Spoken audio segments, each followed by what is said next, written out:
F5战机捍卫台海领空47年啊，特别退役，目前改度战备任务。空军伫个台东志航基地展示教练机完整的成果，而且由这永鹰高教机 F5战机进行操演。永鹰高教机对明年开始会代替 F5战机，台湾飞行馆的培训会分做3阶段2种战机。 祝贺台海47年 F5战机升空，演绎声音真大声，这是予台东乡亲安心的声音。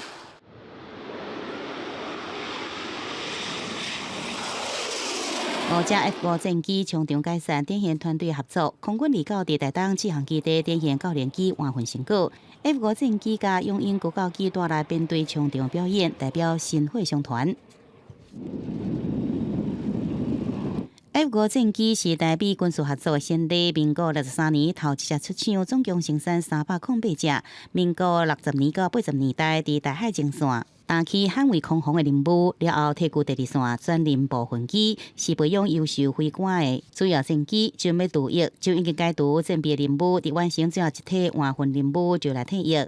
担任 F5战机最年的高官，讲到国军现有主力战机，要真侪是 F5战机。我们 空军的所有战术几乎都是从本型机研发出去的，然后追随的也都是美制以及我们自制的 IDF 型机。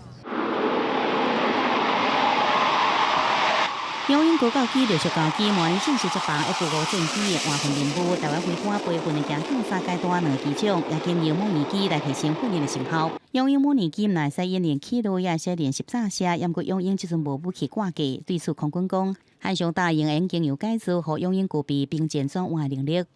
是数位平板，那以及它的空电的运用，在学员部分的话，它在初期它就可以接受这些知识以及熟悉这些的运用。相信它在之后换装的部分的话，它可以更快去适应。那尤其是 IDF 型机，它几乎可以说是就是无痛换装。记者综合报道。